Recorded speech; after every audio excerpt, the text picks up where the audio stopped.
C'est mon alter ego là, qui pose des questions. Alors, j'exige des réponses. Le ton a durci au deuxième jour du témoignage de l'ancien VP aux finances de la SAC. Yves Frenette, qui était aussi responsable de l'observation des règles contractuelles, a d'abord été questionné sur les préoccupations soulevées en février 2017, quelques mois avant la signature du contrat de 458 millions de dollars avec l'Alliance. Notamment, la réduction de 730 000 heures de travail entre la première et la deuxième soumission de l'Alliance et l'absence d'une simulation prévue avant la mise en service à l'hiver 2023. Vous êtes le RAC, là.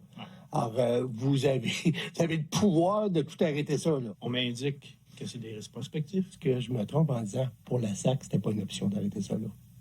C'était pas une option d'arrêter. C'était pas une option, ouais. On est rendu à vouloir passer à l'autre étape. Malgré ces risques-là. Malgré ces risques-là en les gérant. Hier, le témoin décrivait le responsable du projet CASA, Carl Malenfant, comme une Formule 1.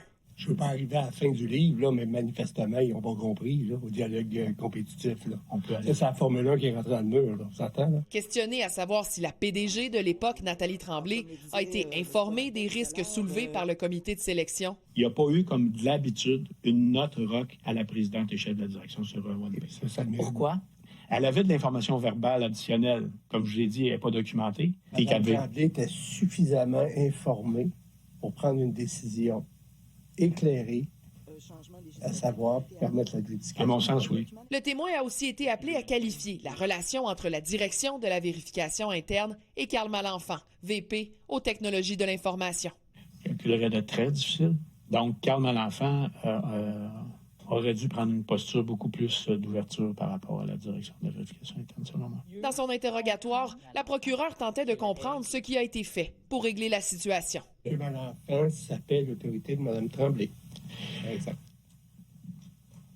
On peut dire ça, oui, comme ça. On peut dire ça. Le témoignage d'Yves Frenette doit se poursuivre pour une troisième journée, dès 9 h demain. Élisabeth Laplante, TVA Nouvelles, Montréal.